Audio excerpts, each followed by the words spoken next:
So welcome to part 2 of my review of the new Smith & Wesson Model 1854. In part 1, which I'll put a link to here, I took a close look at the specs of the gun and talked about its features. In this video, it's going to be almost entirely about shooting it, with a few breakaway moments here or there to look more closely at a particular detail or feature. I hope you find it enjoyable and informative, and don't forget to smush that like button.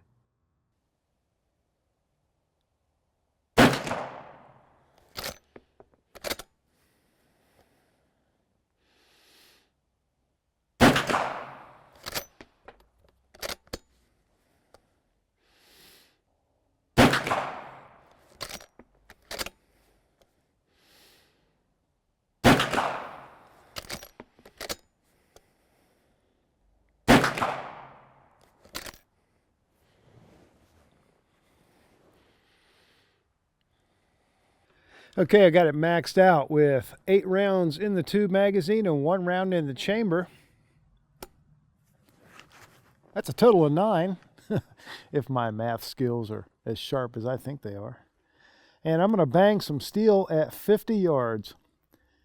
So I did my 25-yard initial sight in to make sure I was in the ballpark. Now I'm going to go to 50. Wow. Dead center. Dead center. Spot on at 50.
That is pretty impressive.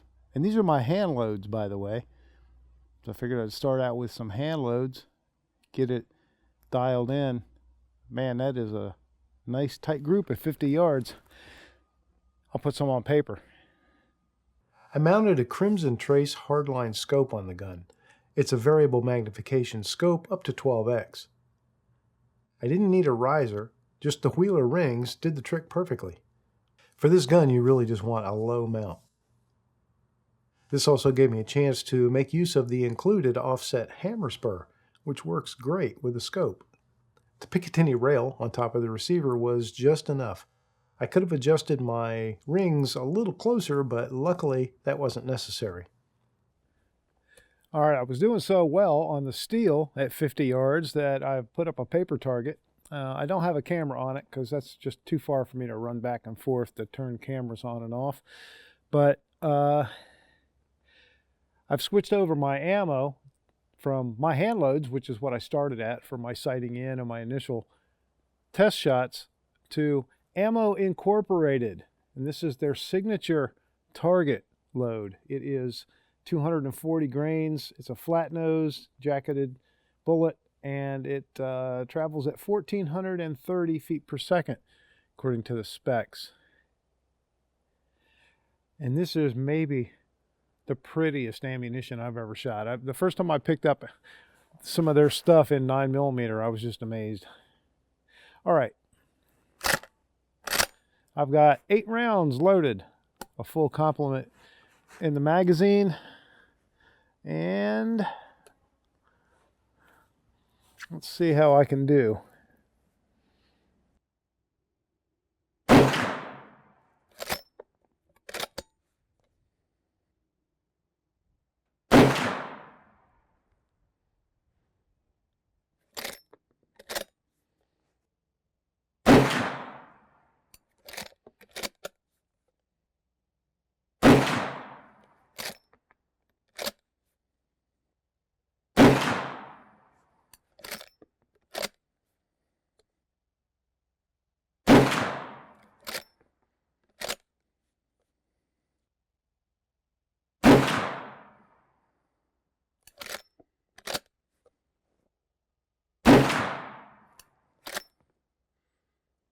All right, so that's 8 rounds of the ammo incorporated, and you can see 1, 2, 3. Here we have 4, 5, 6, 7, 8. So really nice group of 3 here and a nice 2 for there. But the overall group is not as good as I honestly expected, and I also expected it to be closer to my aim point, which of course was the bullseye. So I'm going to cover these over, and just for fun, because I'm all about fun, is I'm gonna put my hand loads back in and put them on paper here at 50 yards. Either that, or maybe I'll just try another brand. Maybe I'll do that, because I know when I'm doing something for demonstration, like when cameras are rolling, I try not to use my hand loads because there's no point of reference. So doesn't mean anything to you guys either way if my hand loads are great or not great, because it's not like you can go out and buy them. All right, I'm gonna cover him right there. All right, so those guys are covered, and I'm gonna cover this initial one from that was my first shot before I sighted in. All right, those are covered up, and now I'm going to make up my mind what ammo I'm going to use and try it again, because I do want to do that. But just to show you, this is my steel target that I've set on the ground. But that's the group right there. That was 50 yards with my hand loads, all in a much smaller than fist-sized group. So that's why I was expecting a bit more than what I got here with that.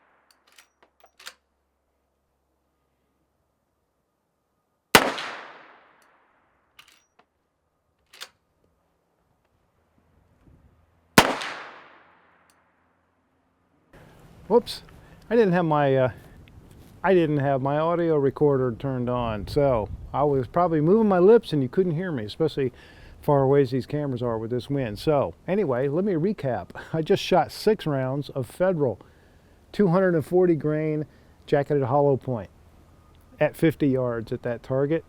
And now I'm going to go down and take a look at it. All right, here's the group with the Federal. And I fired 6 shots. So it's 1, 2, 3, and then 3 in that ragged hole. That's not bad at all. Obviously, I'm a little to my left, and that would be a sight adjustment I'd want to make.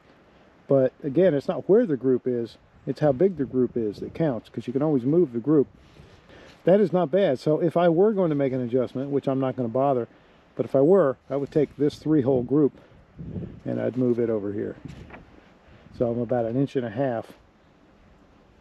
off of where I want to be. And that's not a terrible group at 50. Should I try it at 100? What do you guys think? Okay, 100 yards, sticking with the Federal ammo.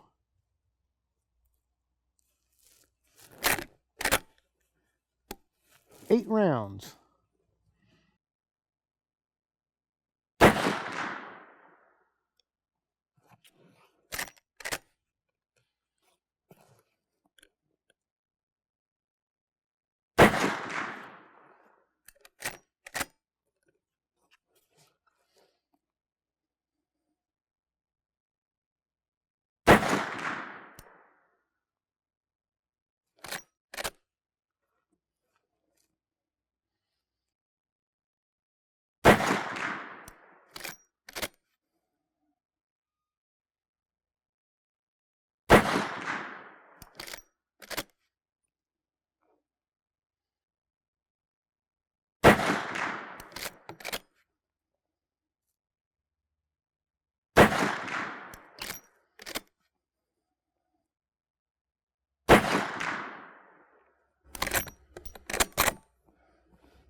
Okay, let's see. Looks like, I don't know, looks like maybe a 4-inch group, except for one flyer. Not too bad. Okay, here's the results of the 100 yards. So I had a flyer way over here, but other than that guy, 1, 2, 3, 4, 5, 6, 7, and that makes 8. So there's 7 of my 8 shots in 1, 2, 3, I'd say probably just maybe 3.5-inch group. Not bad. Not bad for somebody like me who doesn't shoot 100 yards very often. You know, I shoot 100 yards maybe once a year, whether I need to or not. I don't want to go over all my targets and just bore you and me to death. You could basically see them on screen, and you can see that these are 1-inch squares, so everybody can kind of do the group sizing in their head.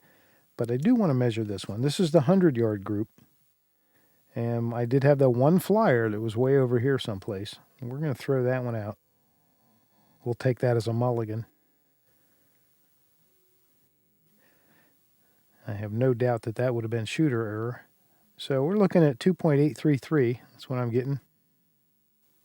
And, you know, well under 3 inches at 100 yards.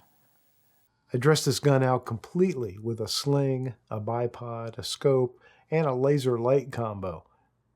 The potential and versatility really shows by doing this. Of course, the model 1854 also comes with sling attachments already on it, which is perfect for your rifle sling.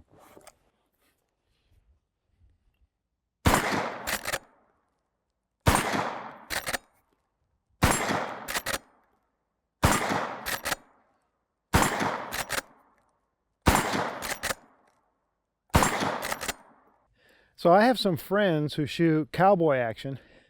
God, can't believe I just admitted that on camera.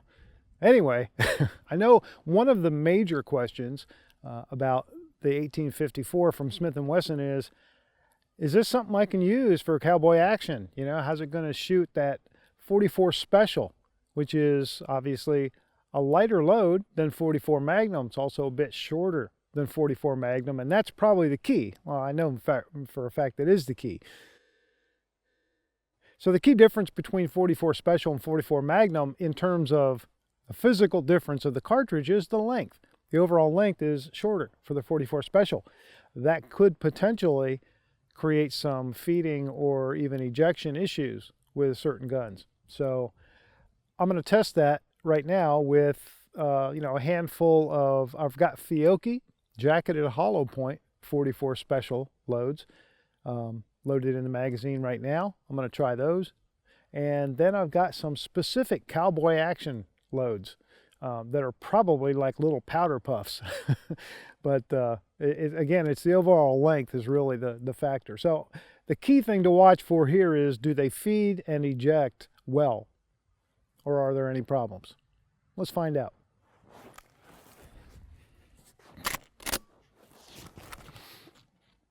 Fiocchi 44 Special.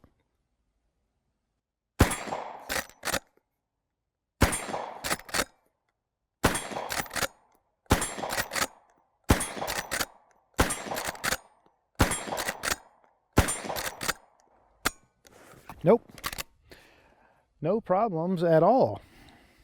Okay, I decided, since it's my show and I'm running it, I decided I want to put some of my hand loads on paper at 50 yards. So 8 rounds, just an opinion hand loads.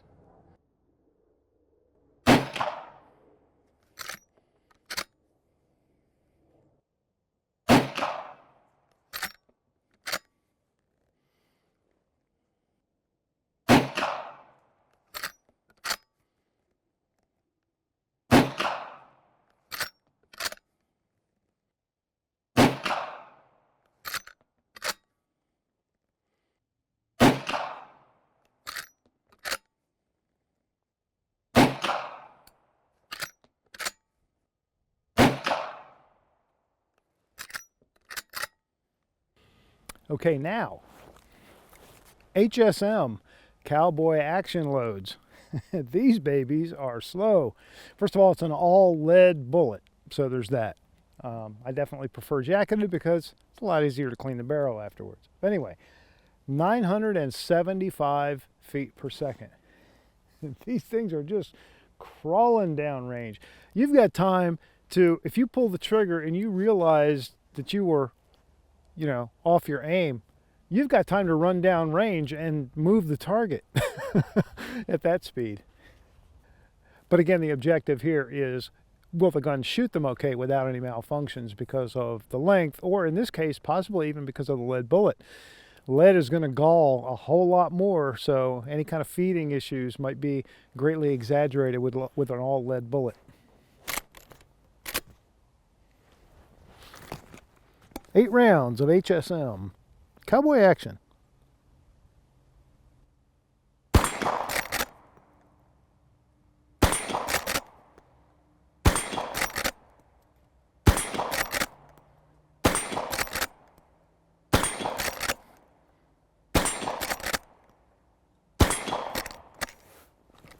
All right.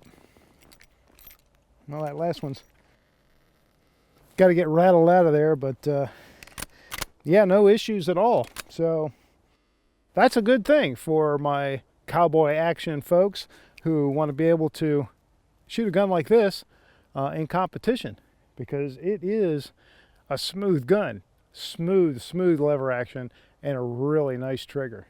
I have this TLR2S mounted on here because I can, and that's why I did it, to demonstrate the things that you can do and the options you do have. So you saw I had a scope, obviously, when I was doing the long distance shooting, and I've taken the scope off because I don't need it now.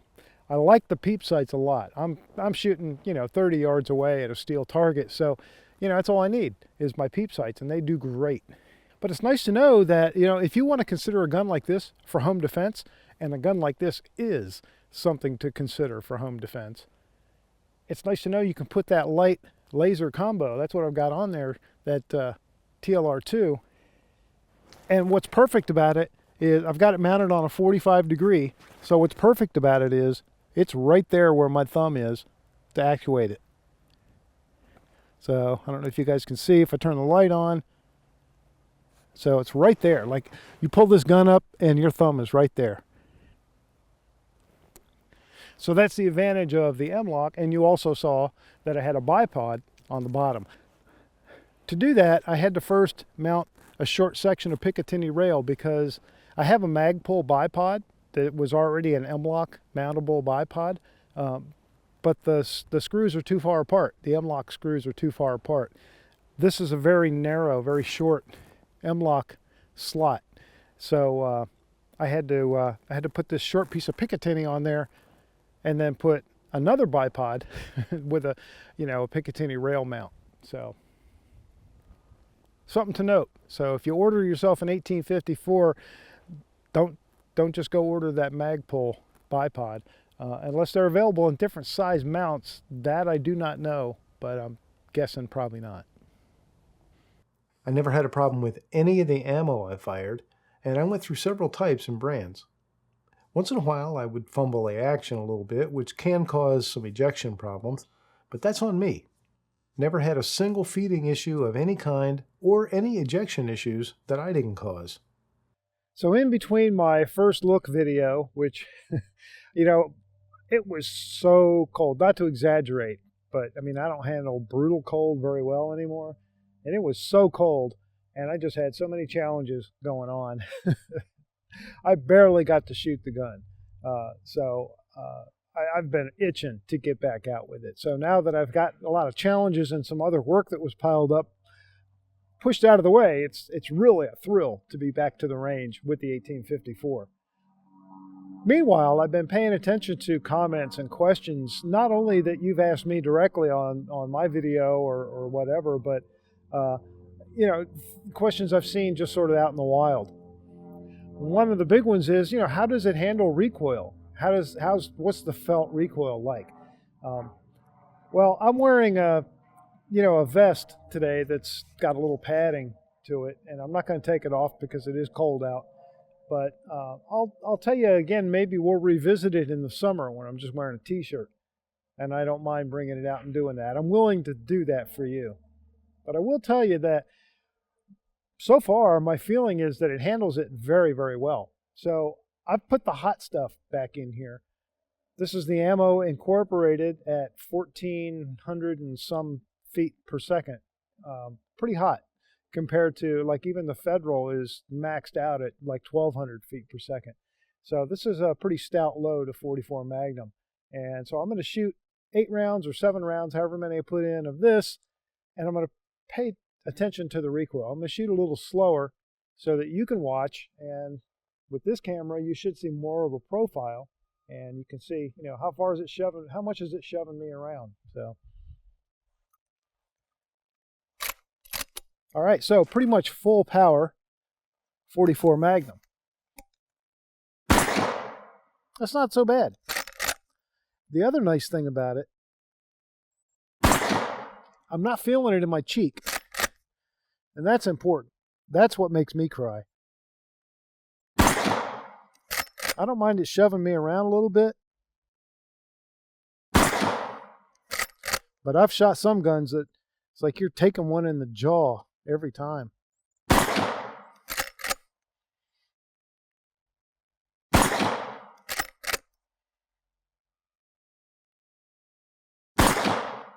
I think that was it. Yep. So the answer, I guess, is not bad. It doesn't feel bad at all to me to shoot the 44 Magnum full loads. And you know, even though I do have a little extra padding on right now, you know, this is a nice 1-inch rubber buttstock. It's a very, it almost feels like a gel insole. It's got that feel to it, and it absorbs a whole lot of the energy right there. And then, like I said, for me, one of the most important things is it's not transferring any of that up into my jaw or my cheek. Because, man, I've shot some guns that are literally like getting punched in the face every time you shoot it. And I go home from the range pretty quick in those days. So when I got the 1854 and picked it up and started looking at it, you know, with that black stock and that beautiful satin stainless steel barrel and receiver, it was just a natural thought for me to think, wow, that is a beautiful mate to the 629 Performance Center edition in that beautiful satin stainless steel. So yeah, this is absolutely one of my all-time favorite handguns, and now it's got a partner.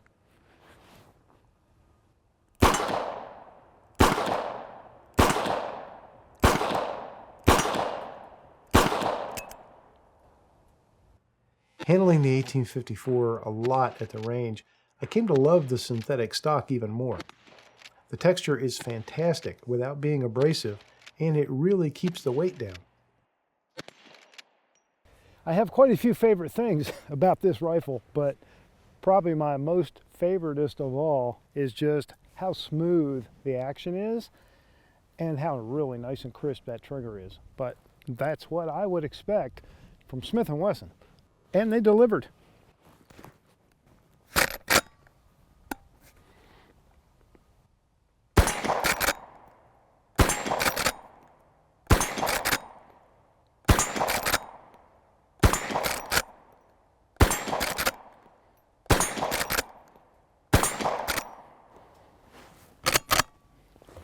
All right, let's see if I can quantify the trigger pull issue a little bit here. Take a couple of measurements, and the rifle is on safe, so all it's going to do is drop the hammer, but that's going to still give us what we need to know what the trigger pull is. So again, you see that nice flat-faced trigger. 3 pounds, 15.7 ounces. So just under 4 pounds. Do another one. 4.4.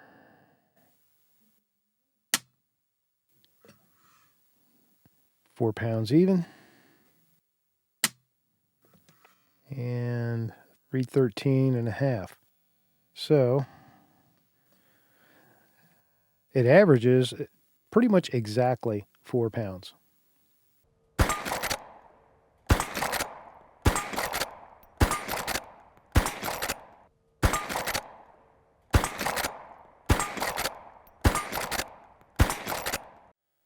All the ammo is loaded via the side gate loader right here.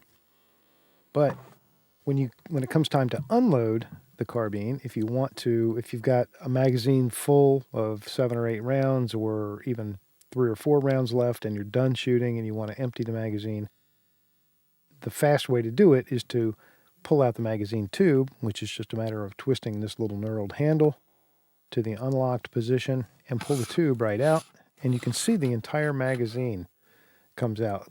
Once you got this pulled out, you can just tip the rifle forward and all the rounds are going to basically just pour out the front. And when you're done, just slip it back into place. Be sure to relock it, and that's it.